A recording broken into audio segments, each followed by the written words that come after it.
Assalamualaikum warahmatullahi wabarakatuh. Selamat pagi adik-adik. Nah, perkenalkan nama kakak Aura Syahriani. Sebelum kita memulai kegiatan pada hari ini, kakak harap salah satu di antara kalian menjadi perwakilan untuk memimpin doa. Silahkan.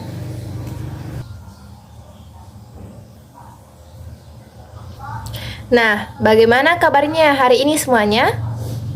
Alhamdulillah, baik-baik semua ya. Baiklah, di sini kakak akan menjelaskan terkait dengan pemilihan karir setelah kalian semua lulus dari SMK. Kakak harap kalian menyimak dengan baik ya. Nah, sebelum kakak lanjut lebih jauh, kakak ingin bertanya nih. Apakah sudah ada dari kalian ataupun di antara kalian yang mulai memikirkan karir, ingin melanjutkan kemana setelah lulus dari SMK ini? Lanjut di... Wah, ternyata beragam ya. Baiklah. Kenapa kakak membahas topik layanan ini?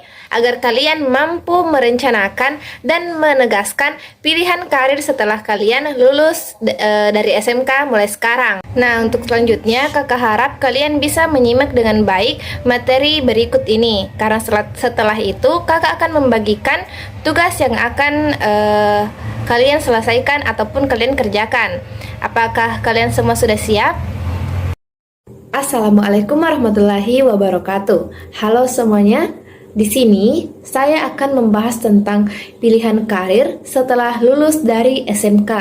Atau setelah lulus dari SMK, kalian mau kemana sih? Nah, berbicara tentang karir atau pilihan karir, mungkin beberapa orang akan menganggap atau mengatakan terlalu cepat jika dipikirkan pada saat kelas 10 atau bahkan kelas 11.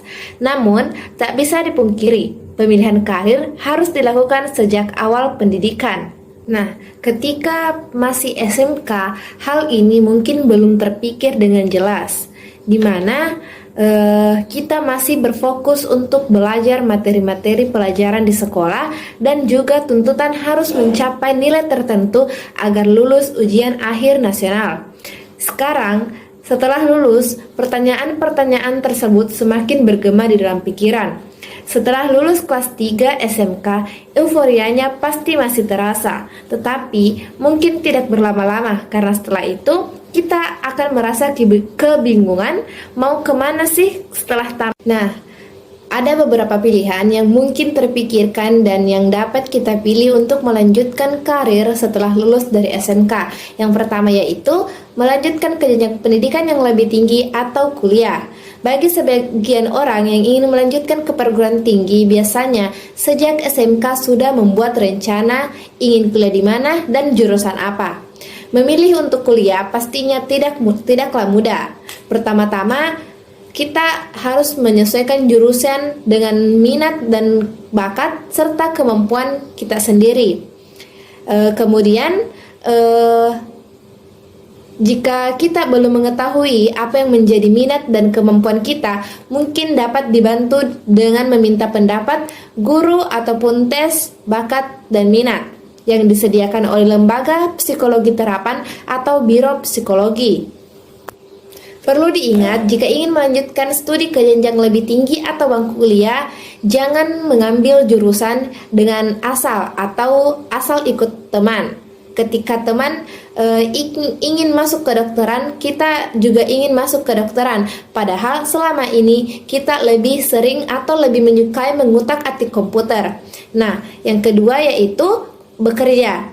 Hal ini mungkin dapat dipilih setelah kondisi ekonomi keluarga yang kurang mendukung untuk melanjutkan ke perguruan tinggi, atau mungkin karena kita sendiri ingin agar segera mandiri secara ekonomi. Nah, untuk pilihan ini, pertimbangkan lapangan kerja yang tersedia. Mengingat lapangan kerja yang tersedia bagi lulusan SMA atau SMK sangat sedikit sekali, apalagi untuk PNS yang memang hampir tidak ada lagi kesempatan. Karena itu, kita perlu melihat lapangan kerja seperti apa yang menerima lulusan SMK atau SMK.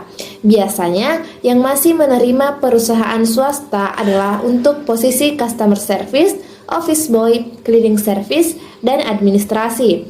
Bagi teman-teman lulusan SMK biasanya lebih sesuai dengan jurusan SMK-nya. Contohnya, lulusan SMK otomotif dapat bekerja di bengkel-bengkel motor ataupun mobil. Pilihan yang ketiga yaitu menikah. Di beberapa daerah di Indonesia masih sering kita jumpai bahwa anak-anak perempuan tamatan SMK hanya menunggu untuk dilamar. Namun, tentunya menikah bukanlah pilihan yang bijaksana, karena menikah menuntut kematangan emosi, sosial, psikologis, mengingat tanggung jawab yang akan dipikul sebagai individu yang menikah akan lebih besar sekali. Kemudian pilihan yang keempat yaitu kursus. Tujuan kursus merupakan meningkatkan keterampilan teknis yang siap kita pakai. Jadi, kursus lebih banyak praktik daripada teori, bahkan sering dilengkapi dengan magang atau praktek kerja. Jenis kursus yang biasanya ditempuh pun banyak dengan biaya dan fasilitas yang bervariasi. Bagi mereka yang suka komputer, biasanya kursus desain grafis supaya bisa merancang logo, desain kaos, banner, dan sebagainya. Bisa juga kita komik atau film kartun kalau kursus animasi 3 dimensi. Untuk memilih pilihan karir selanjutnya setelah lulus SMK dengan kursus, ada berbagai kursus yang bisa kita pilih. Kita bisa memilihnya sesuai dengan potensi diri yang dimiliki. Pada umumnya, biaya kursus lebih murah daripada kuliah. Waktunya pun lebih singkat. Ilmu dan keterampilan yang kita dapatkan bisa langsung diterapkan untuk melamar pekerjaan ataupun membuka usaha. Nah, pilihan yang kelima yaitu usaha sendiri atau wirausaha.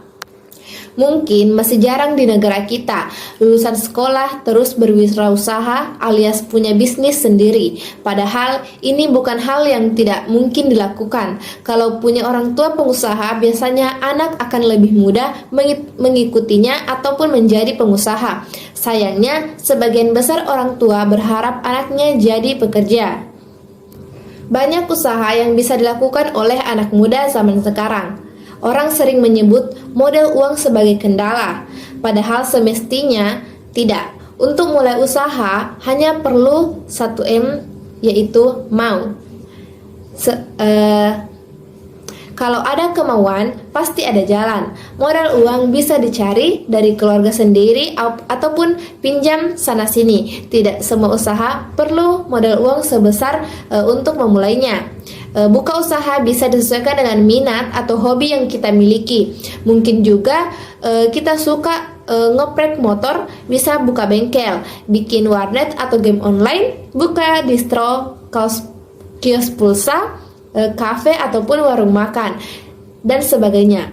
Jangan gengsi jadi pengusaha karena statusnya yang masih dianggap kurang keren di mata masyarakat. Padahal kalau mau kaya, semestinya jadi pengusaha.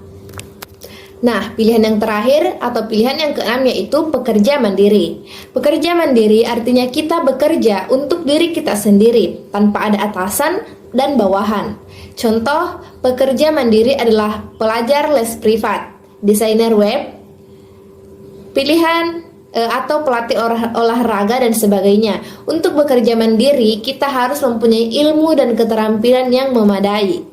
Nah, penjelasan selanjutnya yaitu setelah lulus dari SMK biasanya ada faktor pendukung maupun faktor penghambat dalam karir. Berikut beberapa faktor pendukung keputusan pilihan karir. Yang pertama yaitu pemahaman terhadap diri sendiri, meliputi minat dan bakat yang mereka miliki atau yang kita miliki. Yang kedua yaitu memiliki kedisiplinan tinggi dalam hidupnya. Ketiga, memiliki kepercayaan diri yang optimisme yang tinggi. Keempat, memiliki komitmen yang tinggi. Dan yang terakhir yaitu terdapat peran dari keluarga dalam pengambilan keputusan karir yang mereka lakukan. Nah, selain faktor pendukung ini, terdapat faktor penghambat pengambilan keputusan dalam pemilihan karir. Yang pertama yaitu kurangnya rasa percaya diri. Dalam struktur organisasi di perusahaan, secara umum berlaku sistem piramida. Semakin tinggi jabatan, maka jumlah jabatan yang tersedia makin sedikit sehingga makin kompetitif.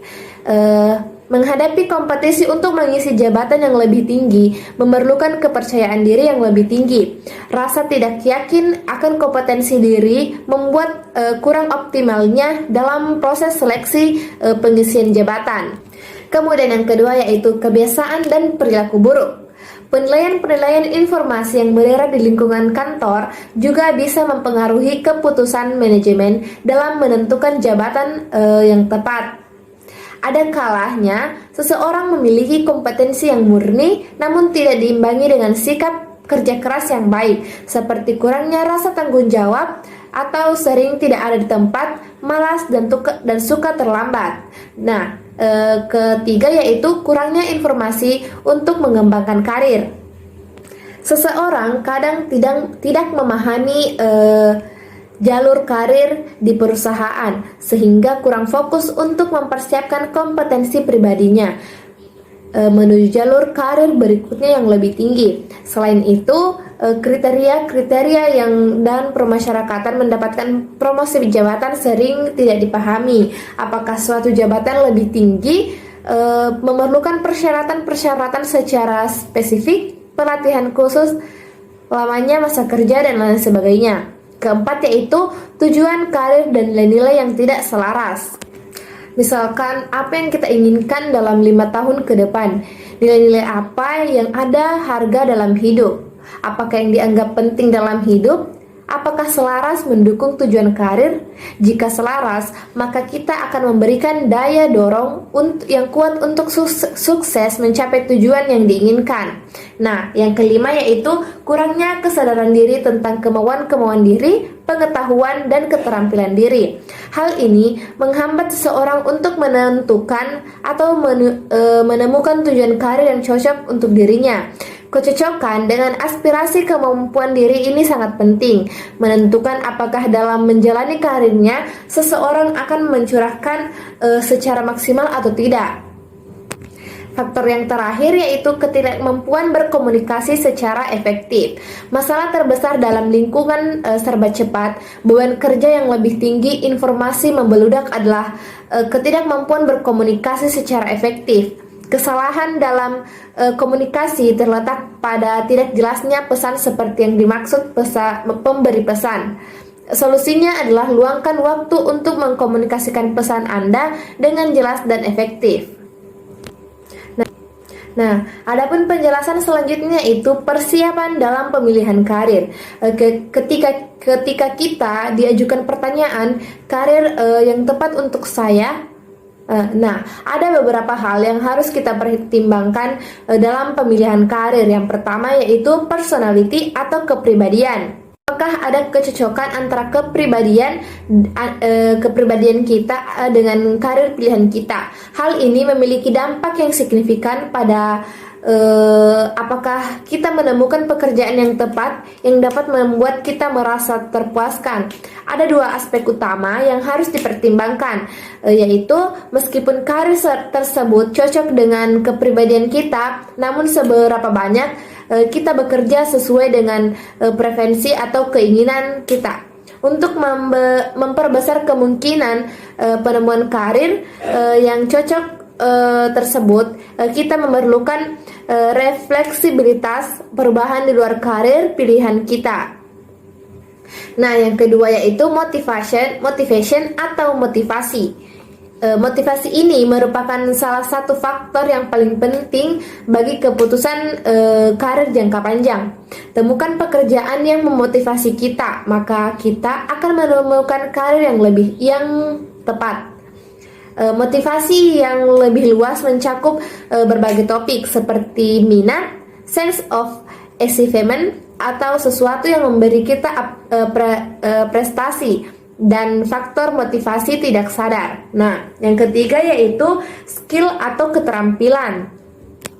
Memiliki keterampilan yang tepat merupakan kunci untuk membuka pintu ke banyak karir. Keterampilan yang kita peroleh dari hasil kemampuan atau bakat bawaan yang dikembangkan oleh setiap pelatih yang kita terima. Kemudian yang keempat yaitu values atau nilai-nilai.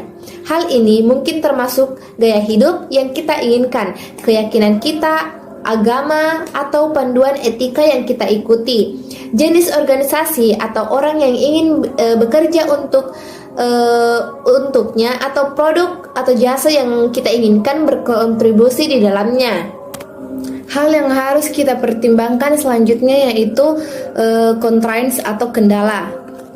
Kendala termasuk komitmen keuangan atau keterbatasan, lokasi geografis di mana kita dapat bekerja, tanggung jawab keluarga, cacat fisik atau pembatas, serta kualifikasi atau pendidikan kita. Nah, kemudian yang keenam yaitu ambition atau ambisi. Ada apa tujuan jangka panjang kita? Mungkin termasuk pertanyaan seperti bagaimana dan kapan Anda ingin memulai menikah, berkeluarga, dan menetap.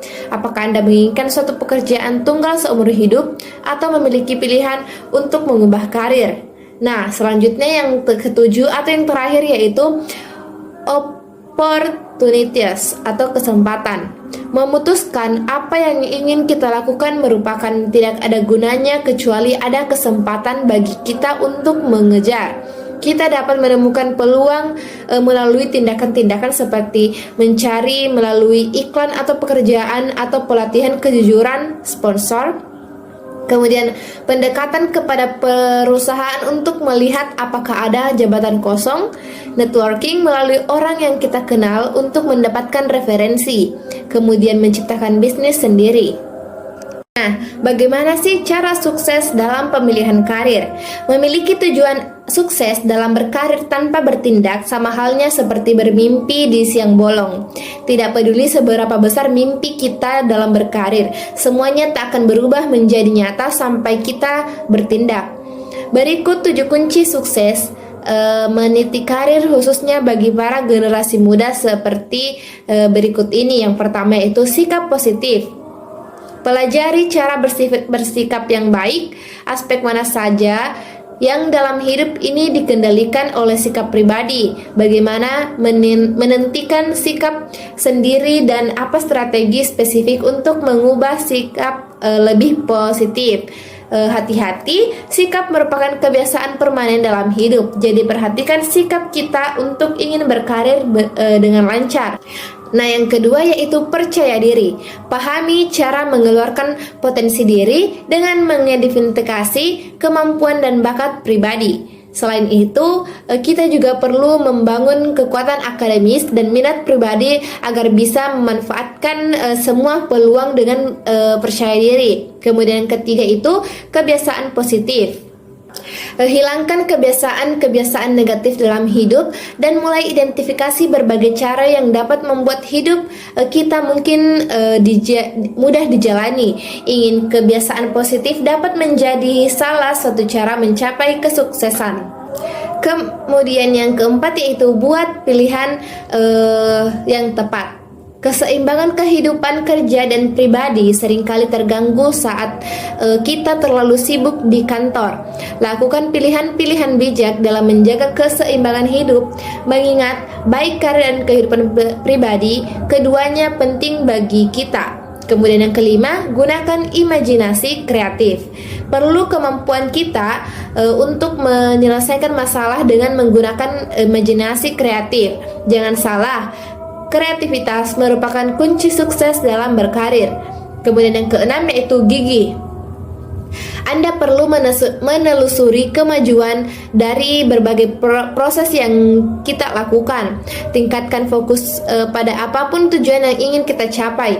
Jangan menambah koneksi dan selalu bersyukur terhadap berbagai pencapaian pribadi. Dan yang terakhir yaitu punya tujuan. Bedakan antara keinginan dan target yang harus kita capai ketika berkarir. Buat komitmen, rencana, dan mulai beraksi. Pastikan kita sampai ke target yang harus kita capai.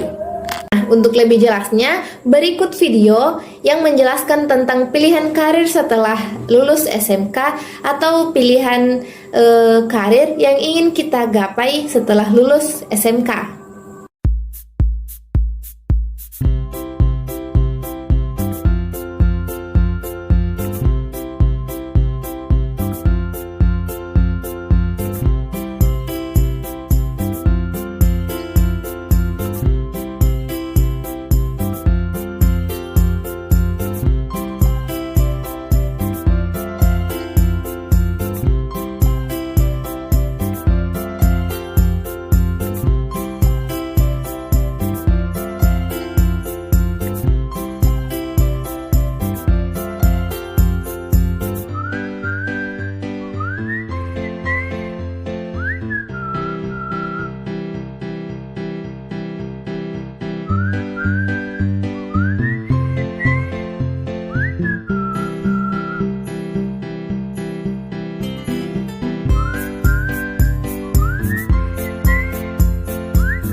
setelah menyimak materi tadi, kakak harap kalian semua sudah paham.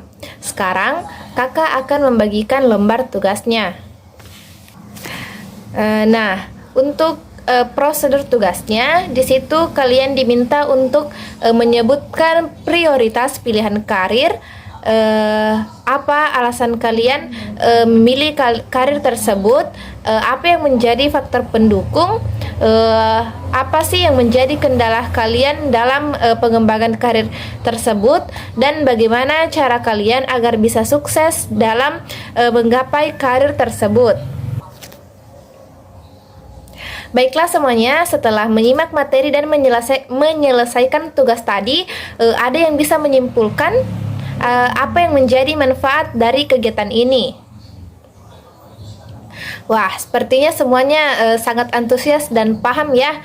Baiklah, waktu juga sudah menunjukkan pukul sekian. Itu artinya kegiatan kita harus diakhiri sekarang.